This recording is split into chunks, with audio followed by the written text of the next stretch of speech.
আখিরি নবী হযরত মুহাম্মদ সাল্লাল্লাহু আলাইহি সাল্লাম তখন মাতৃগর্ভে। পিতা আব্দুল্লাহ মারা গিয়েছেন। মা আমিনা গর্ভের সন্তানকে আঁকড়ে বেঁচে আছেন। দাদা আব্দুল মুত্তালিব কাবা ঘরের মোতোয়াল্লি। চাচা আবু তালেব টকবগে যুবক। এই পরিবারটি ছিল মিল্লাতে ইব্রাহিমের অনুসারী।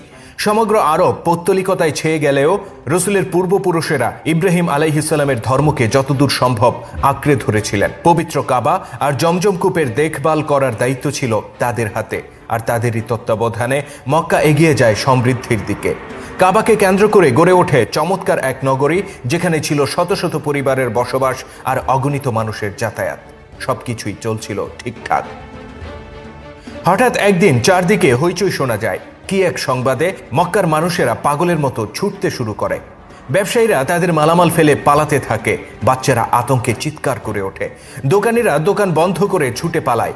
ভীত ভিউবল মানুষের চিৎকার, চেঁচামেচি আর ক্রন্দনে আতঙ্কের নগরীতে পরিণত হয় মক্কা। মানুষের পায়ে চাপা পড়ে মানুষ মারা যাওয়ার অবস্থা।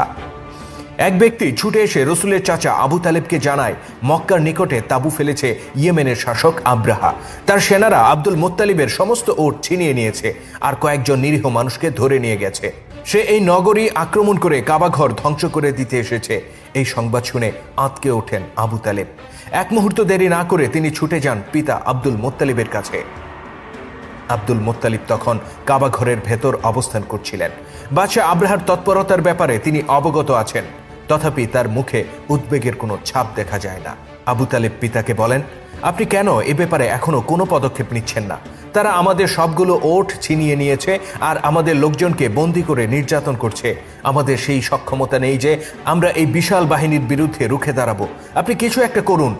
আব্দুল মুত্তালিব বলেন, মানুষকে অভয় দাও আর আমিনার নিরাপত্তার ব্যবস্থা করো।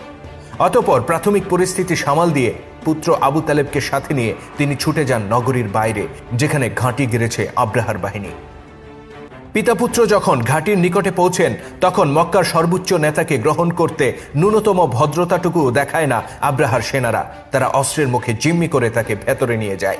অতঃপর তারা তাদের প্রভু আব্রাহার কাছে সংবাদ পাঠায়। আব্রাহা তখন আয়েশি ভঙ্গিতে খাবার গ্রহণ করছিল। আব্দুল মুত্তালিবের আগমনের বার্তা পেয়ে সে দ্রুত খাবার শেষ করে। অতঃপর নিজেকে সজ্জিত করে রাজকীয় পোশাকে। সাদাসিধা আব্দুল মুত্তালিবের সামনে সে নিজের আভিজাত্য আর জৌলুস প্রদর্শনের ব্যাপারে বেশ সচেতন ছিল।